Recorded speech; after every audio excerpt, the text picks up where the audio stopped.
Mi familia se hizo catorcista y entonces ella le decía a mi mamá siempre, yo estaba un niño, no deje que estén hablando contra el jefe, ese hombre no está muerto nada. Sí. Eso es un gancho. Eso Un día, bueno, yo llegué a oírlo en los años 63, sí, ya sí. 64. Eso es de un niño. gancho. Sí, sí, bueno, eso es una manera de cómo caló en Pero la todavía psiquis. recientemente, hace quizá un año o menos, andaban circulando en el internet algunas versiones que traían de nuevo Sí, sí. elementos que ponían, o sea, uno veía gente que enviaba correos y mensajes diciendo, no, pero mira, hay cosas que dicen y hacen creer Sí. que ciertamente Trujillo Bueno, no pero murió. ese es un mito que persiguió a Gardel, Sí, que a persiguió Gardel. a Hitler, para ponerte. Bueno, pero el asunto, realmente la motivación es esa, que nuestra democracia tenga ese referente. ¿Y por qué? ¿Y por qué ese referente? ¿Por qué el Una referente? especie de exorcismo. No, es un exorcismo, pero no es eso.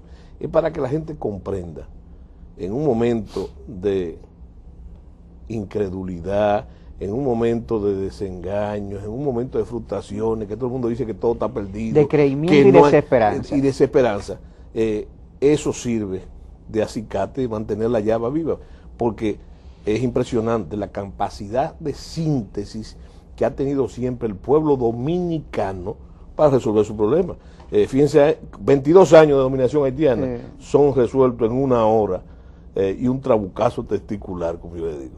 Bueno, pero lo mismo podíamos decir del gripo de Capotillo. Sí. Y lo mismo podíamos decir del 30 de mayo, que ese grupo de hombres que asesinaron el miedo son capaces de sintetizar 31 años de poder absoluto, quizás el hombre más poderoso que ha tenido la República Dominicana en todos los sentidos, pasa de el estrato, del olfato de ese poder inmenso a los pormenores estrechos de ese baúl de un carro.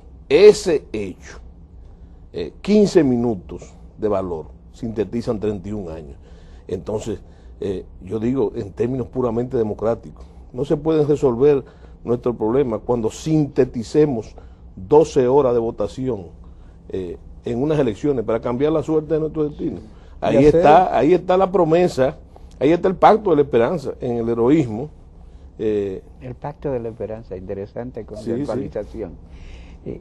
Nosotros hemos traído aquí una escenificación que no quiero que nos metamos en Honduras. Sí, y vayamos a perder la perspectiva.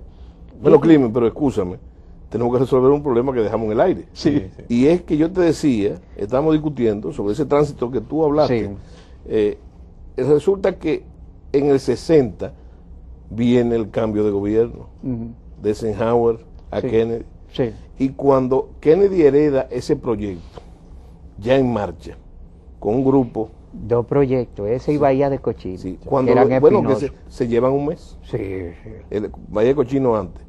Cuando tienen entonces, cuando viene ese tránsito, que yo creo que se sabe cuál fue la clave del tránsito, que fue Dulles, el jefe de la CIA, cuando le ponen, bueno, hay esfuerzos interesantes y hay documentos, Víctor Grimaldi lo cita, de que los americanos quieren detener el proyecto. Sí.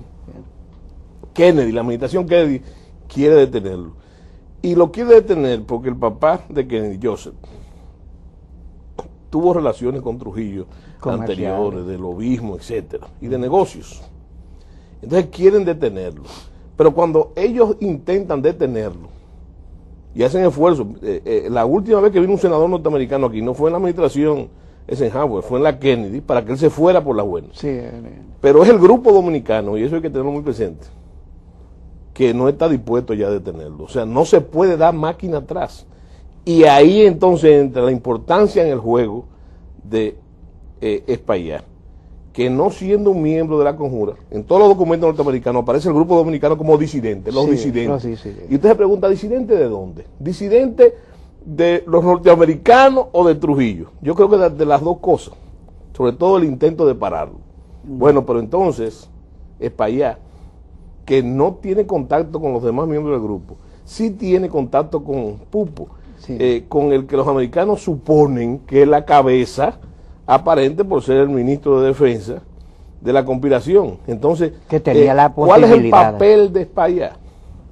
que a los americanos no lo cojan asando batata, tener bajo control, ¿verdad? Y con esa persona, con niveles de seguridad, para que no se colara su participación más de la cuenta. Y entonces, yo pienso que Payá jugó su papel. Si atendemos la anécdota famosa y rigurosamente histórica de que cuando ocurre el magnicidio, John F. Kennedy se entera, primero que la mayoría, primero que el presidente de la República norteamericano, que era dominicano, que era Joaquín Balaguer. Sí. ¿Por qué? Porque Payá hizo 2 llamadas. Una a Pupo, que no le cogió, por eso tiene que ir a la casa, y otra a su contacto norteamericano. Y Kennedy llegaba a París, en el histórico viaje aquel a Europa, que después visitó Alemania, fue al muro, etcétera. Y llegando a París, en medio de un acto oficial, el jefe de prensa le comunica que Trujillo ha sido asesinado. Y él le dijo, ¿usted está seguro de eso? Y él dijo, bueno, si Trujillo no está muerto, el muerto soy yo. Bueno, vamos a hacer nuevamente una pausa y antes de entrar en los detalles, sí, un poco graficados que vamos a intentar sobre el acontecimiento mismo ya al momento del magnicidio. Muy bien. Todo es político, aunque lo político no lo es todo.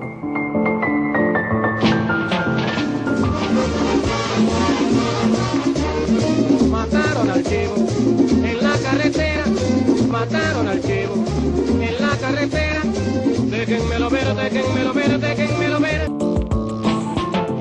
Bueno, hemos querido graficar un poco el acontecimiento central, ¿verdad? De este hecho y del tema del libro, que fue el momento mismo en el cual pues Trujillo es emboscado y muerto.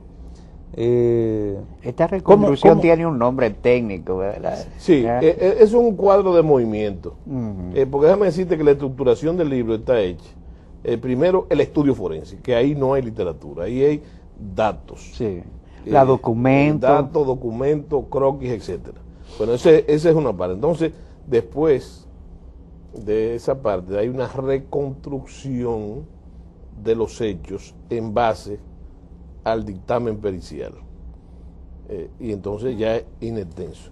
Aquí lo que podemos ver es un cuadro de movimiento y podemos situarlo en tiempo y en espacio. Quizás el primer movimiento que se puede verificar aquí, antes de que el caso de Trujillo aparezca en el escenario, es precisamente la visita, por así decirlo, del carro de Miguel Ángel Báez Díaz, que se para frente a ellos y le dice que Trujillo va a viajar sin ninguna duda, que ya viene.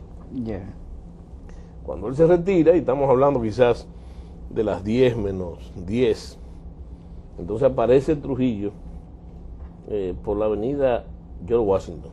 Déjeme decirle que desde que Trujillo salió de la casa de su hija Angelita y bajó por la Máximo Gómez, llegó no hasta ahí, sino hasta que cayó abatido, pasaron 25 minutos. 25.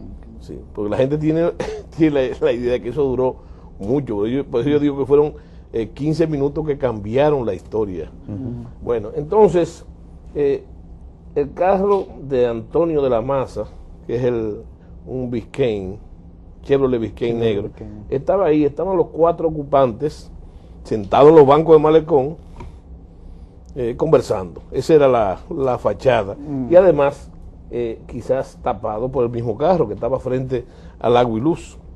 Cuando el carro de Trujillo aparece y es debidamente identificado, y el que lo identificó es el teniente Amado García, que era del cuerpo ayudante y lo conocía.